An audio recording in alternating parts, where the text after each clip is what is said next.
कई प्रयोग हुए हैं जहां आप खेती बाड़ी के माध्यम से अपने आय के स्रोतों को बढ़ा सकते हैं। ये कोई जरूरी नहीं है कि आप नौकरी कीजिएगा तभी आप कमा पाइएगा।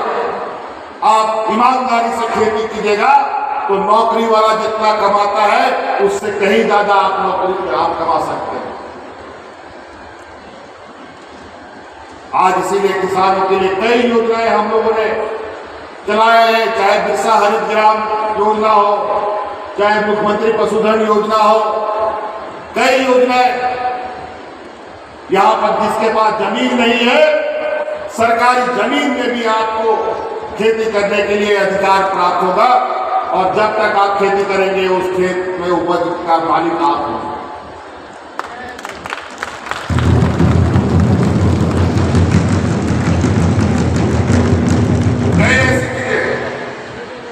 इसलिए हम लोग आपको खेती करना है, खेती के लिए मुर्गी पालना, बकरी पालना, सूअर पालना है, गाय पालना है, खेती बाड़ी करना है, जो करना है आपको उसके लिए सरकार मदद करने के लिए तैयार है।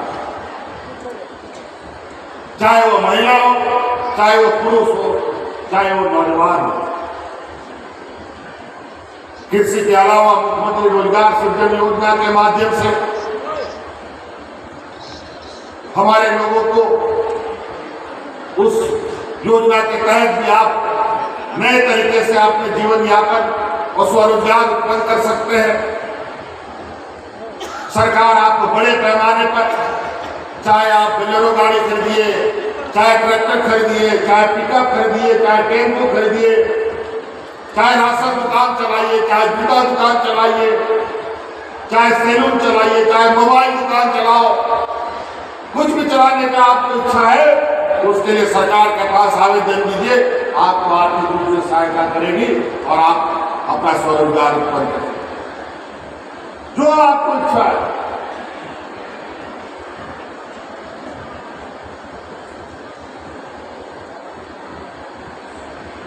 आज इसीलिए पूरे राज्य में तो उत्साह का माहौल है। आज जिस तरीके से यहाँ पूरा ग्रामीण क्षेत्र के लोग यहाँ इस पंडाल में आए, इसको देखकर हमारे विरोधियों का माथा खराब हुआ और आज इस योजनाओं का पुरजोर विरोध कर रहे हैं। ये लोग बोलता है पैसा का बर्बादी है, ये लोग नहीं चाहते हम गरीबों को पेंशन दें, ये नहीं चाहते हम अपना बेटियों का स्वावलंबी दें, उनको अपने पैरों पर खड़ा करें, ये नहीं चाहते हैं कि हम यहाँ के गरीबों को अनाज उपलब्ध कराएं। इन लोगों ने तो पिछले बार 12-13 लाख राशन कार्ड से लोगों का नाम करवा दिया।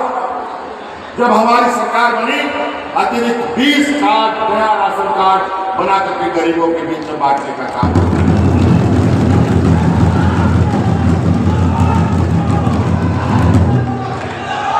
और बड़ा अजीब हो गया है आज के दिन जब हम गरीबों को अतिरिक्त अपने राज्य अपने खर्चे से राशन देने का निर्णय ले रही है और कार्ड बना के दिया तो FCI भारत सरकार से हमें समय पर आवंटन नहीं मिला।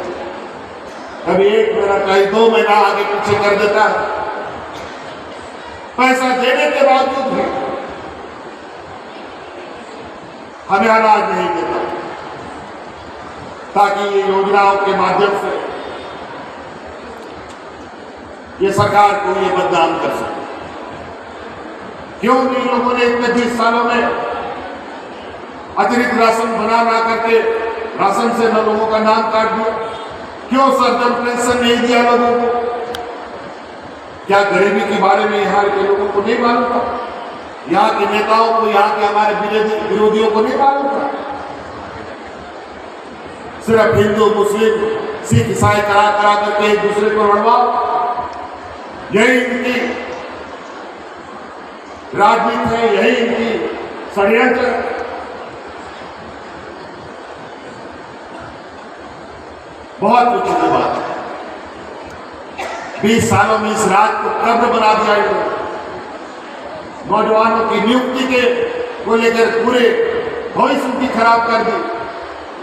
20 साल में पहली बार GPSC का नियम बना और उसके माध्यम से जहां ये 1,500 दिन में रिजल्ट प्रकाशित करते थे, वहीं पर हम लोगों ने 250 दिनों के लोगों को नियुक्ति देने का काम। और आपको जानकर खुशी होगा, इस बार जेपीएससी के माध्यम से हमारे बच्चे यहाँ पर वीडियो सीओ और कलेक्टर बनकर के तैनात हुए हैं। उन 250 बच्चों में 33 बच्चे ऐसे निकले जो एपीएल और बीपीएल और किसान।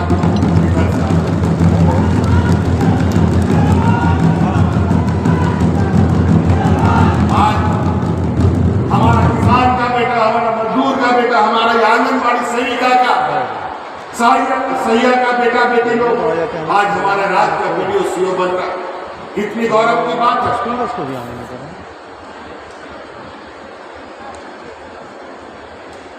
हमारा ग्रामीण क्षेत्र में जो हमारे बच्चे पढ़ते हैं, उन सब बच्चों को आज के प्रतिस्पर्धा में कंपटीशन को लेकर प्राइवेट स्कूलों के लिए चिंतित रहते हैं, लेकिन पैसा के अभाव में प्राइवेट स्कूल में जा नहीं पाते।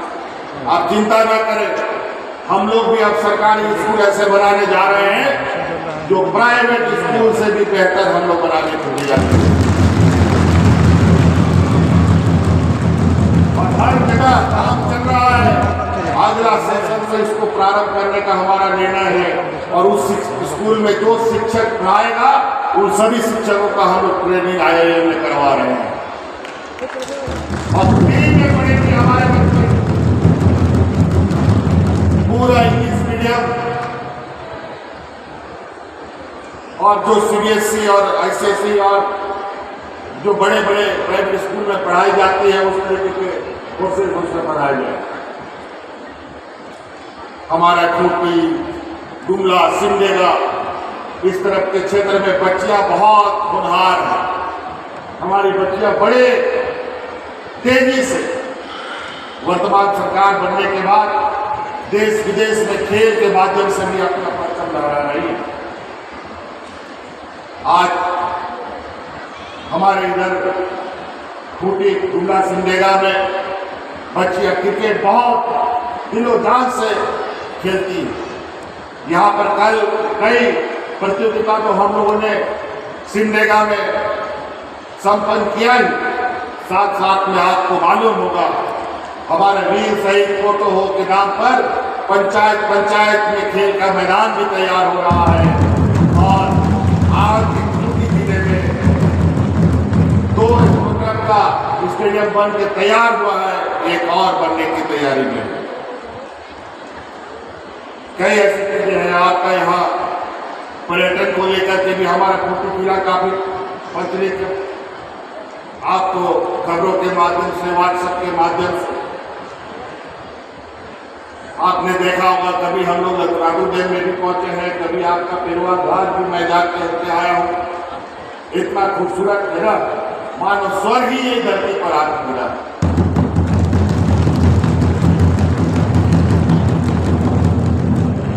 और आप चिंता मत करिए, इन सभी पर्यटक स्थलों को एक विश्व स्तरीय पहचान बनाने का भी हम लोगों ने संकल्प लिया है। और इसका कोई भी ब्रांड एम्बेसडर नहीं होगा। इसका ब्रांड एम्बेसडर बनेगा तो मैं खुद इसकी अगुवाई करूंगा।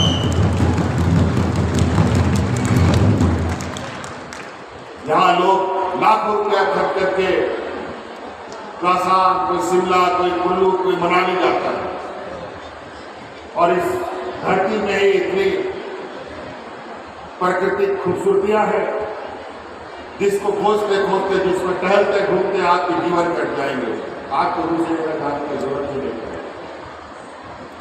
तो इसलिए क्योंकि आज हमारा और भी कार्यक्रम है सरकार का, आज हमारा कैबिनेट का भी दिन है, आज थोड़ी व्यस्तता अधिक है, समय बहुत कम होने की वजह से बहुत बातों को नहीं रख पा रहा हूं।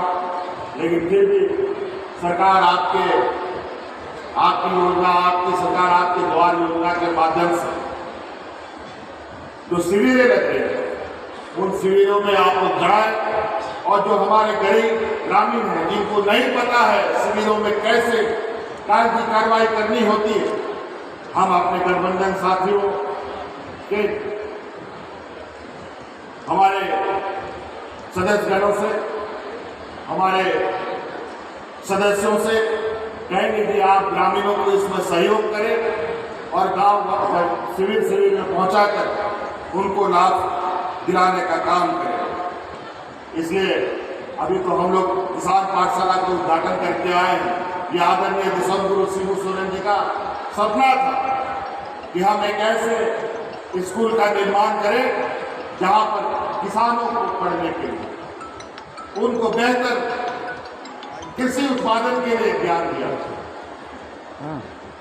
लेकिन वो तो इस राज को दिलाने में अपनी एक उम्र काट दी। अब एक उम्र के पड़ाव में होने की वजह से और विगत 20 साल विरोधियों का इस राज में होने की वजह से हमारे किसानों का भविष्य क्या होगा, इसके लिए कभी कोई चिंता नहीं की गई। आज इसीलिए किसान पाठशाला को पुनर्जीवित किया जा रहा है, जहाँ किसान खड़े हो पाएंगे। किसान के बगैर जीवन जिंदगी नहीं चल सकता है। हाँ, हम कार्यक्रम में ही है, बोल रहे हैं। किसान है तभी जीवन है। देखते बोलते हैं। आज पंजाब हरियाणा में जाकर के देखें कि किसानों की आय कितनी बड़ी हुई है, तो झारखंड के किसानों का क्यों नहीं हो सकता? बस स्कूल बस के आवे के नहीं आवे पेट्रोल कम जगह आज उसी उद्देश्य से आज किसान पाठशाला को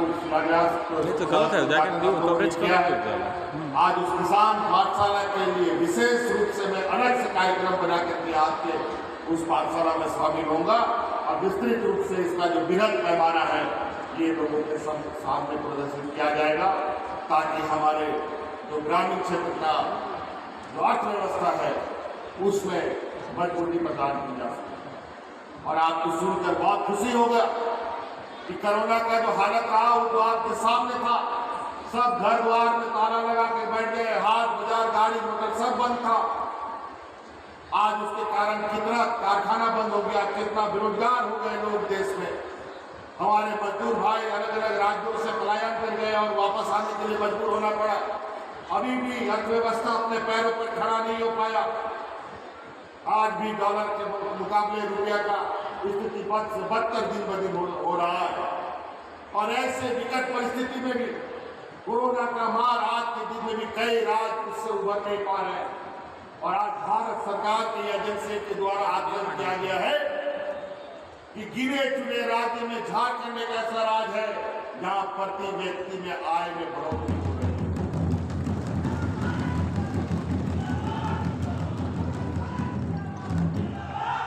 जहां हमारे विरोधियों का सरकार है वहां भी अपना अर्थव्यवस्था अपने पैर पे खड़ा नहीं हो पा रहा।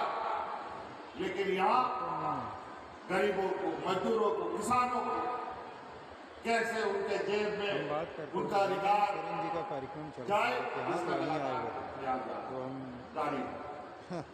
इसलिए बहुत ज्यादा नहीं करते हुए मैं इन्हीं बातों के साथ बात करते हैं। अपनी बातों को समाप्त करना चाहूँगा। एक बार और आखिरी में मैं बात करना चाहूँगा, विशेषकर हम अपनी महिलाओं से कहेंगे,